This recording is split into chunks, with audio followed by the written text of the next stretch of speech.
Assalamualaikum warahmatullahi wabarakatuh. Saya Putri Nurkasih dari Sistem Informasi semester 8 Fakultas Sains dan Teknologi Universitas Pancasakti Bekasi. Saya di sini bertujuan untuk membuat video tentang aspek prinsip yang menurut saya berkaitan dengan profesi di pekerjaan saya, dengan berkaitan dengan etika profesi yang dibimbing oleh Bapak Yogi. Jadi, kita akan mulai dengan apa sih pengertian etika profesi? Etika profesi sendiri merupakan salah satu jenis etika yang ada di dalam lingkungan kerja. Sudah bukan menjadi rahasia umum bahwa etika diperlukan dalam semua aspek kehidupan. Karena masuk dalam berbagai aspek kehidupan, etika pun turut diikutsertakan dalam lingkungan kerja. Etika profesi masuk dalam pedoman hidup karyawan untuk memberikan pelayanan profesional.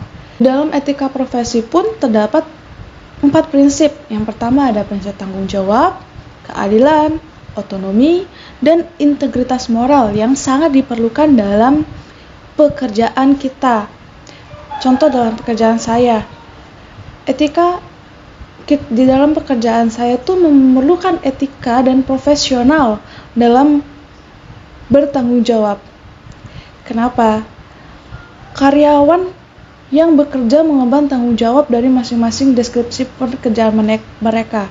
Untuk contoh, saya di pekerjaan saya memiliki tanggung jawab sebagai quality control dan saya bekerja untuk memilah, menyeleksi barang-barang yang oke dan yang NG.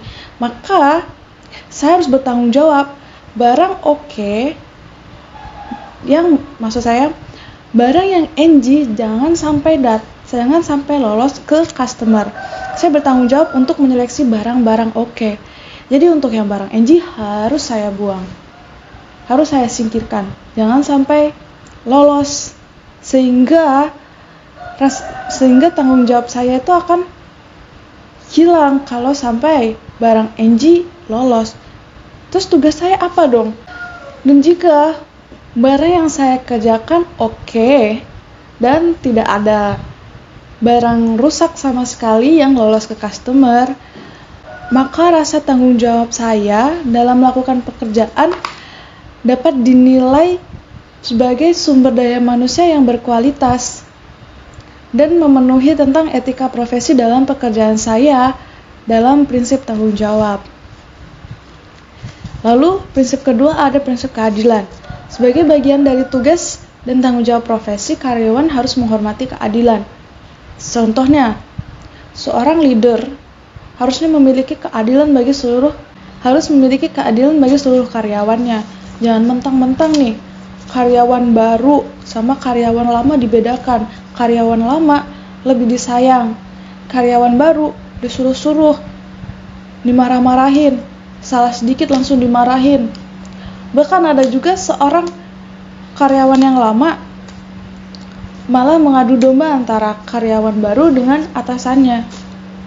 Dan atasan pun terkadang suka ada selisih paham antara senior dan junior.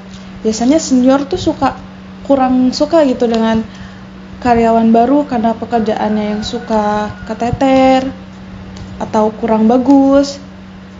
Dia selalu marah-marah nih ke juniornya.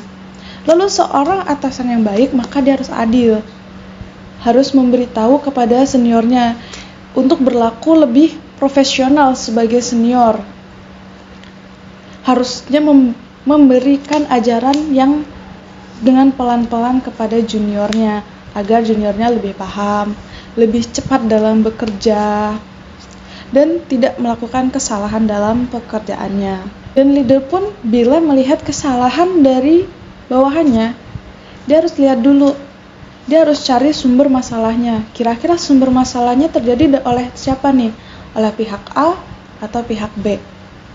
Jadi tidak langsung semena-mena karena pihak A bilang bla bla bla bla, lalu dia langsung percaya dengan pihak A. Tidak, harusnya tidak seperti itu. Dia harus menganut keadilan, dia harus adil dengan A dan B.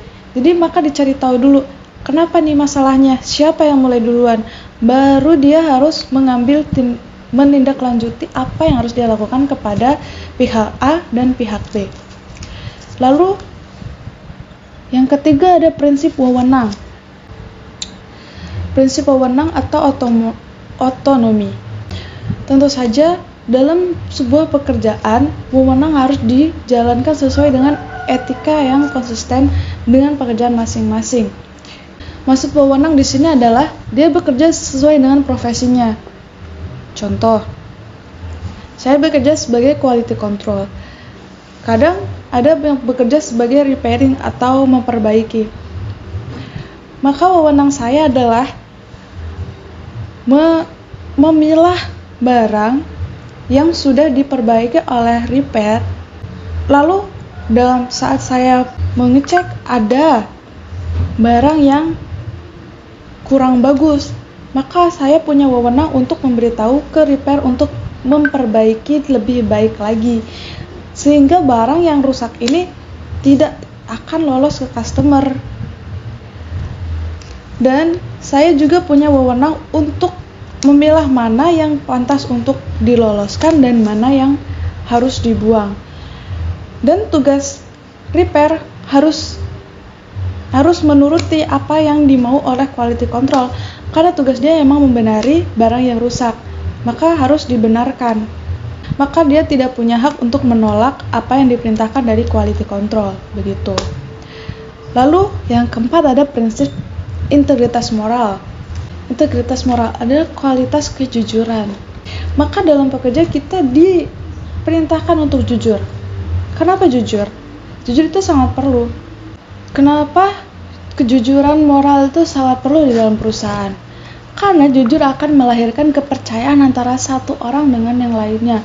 Dengan begitu, sebuah perusahaan akan tetap berdiri karena adanya kepercayaan, adanya saling tanggung jawab, adanya keadilan, adanya keamanan dan kejujuran satu sama lain, sehingga tidak akan menimbulkan cekcok, perselisihan paham, dan begitu semua akan berjalan dengan lancar sehingga perusahaan pun tetap berjalan dan berkembang dengan baik. Lalu saya akan sedikit memberikan beberapa pembicaraan tentang etika profesi di dalam pekerjaan. Etika profesi sendiri bisa diartikan profesionalitas dalam bekerja. Dalam bekerja kita diperlukan untuk profesional, jujur, adil, dan bertanggung jawab. Tanggung jawab atas kerjaannya, jujur atas perilakunya, bertanggung jawab atas wewenangnya. Jadi tidak hanya saya atasan, terserah saya mau ngapain. Tidak. Seorang atasan harus adil kepada bawahannya. Dia harus memberikan pedoman yang baik kepada bawahannya. Dan sekian aspek prinsip yang ada di dalam lingkungan kerja.